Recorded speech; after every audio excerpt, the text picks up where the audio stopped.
शारदीय दुर्गा पूजा एवं पवित्र दशहरा मु समस्त को अनेक अनेक शुभेच्छा अभिनंदन जनाऊँगी। तत्संगे संगे मीरा माँकर एटा 13 वर्ष धरी दुर्गा माँकर एठी प्राण प्रतिष्ठा हुए एवं माँकर पूजा अर्चना हुए। अनेक भक्त आबाल वृद्ध बनिता एथर समस्ते आसी योगदान करती एवं एथर सब विरल हो दीर्घ आज की 7 दिन धरी एठी अन्न प्रसाद सेवन चली 9 दिन है 9 दिन धरी अन्न प्रसाद सेवन चली एवं जहाँ ठाकुर रीति नीति सब अच्छी सब हो समस्ते हेले भगवान विश्वासी कारण भगवान विश्वासी ना जीवन में आमको शांति मिल ना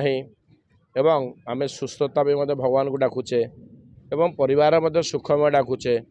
एवं समस्त परिवार केमती सुख आनंद समस्त सुस्थ रसबू निहाती आमको ठाकुर परायण हवा उचित। तेणुक मीरा माँकर ये कार्यक्रम से ये साईर अंचल बाहर समस्त आसिक पूजा ये योगदान करती माँ को भक्ति करती माँ को प्रार्थना करती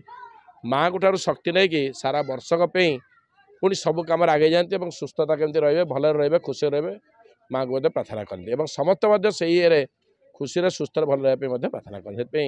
मीरा माँकर कार्यक्रम को माँ सेमती आशीर्वाद दिंतु माँ सेमती शक्ति दिंतु दम्भ दिंतु से प्रत्येक वर्ष ये पूजा समस्त को नहीं कार्यक्रम करूँ। एमतीका छोट बड़ खबर देखा आम चैनल को लाइक करूँ, सब्सक्राइब करूँ और न्यूज़ को शेयर करूँ।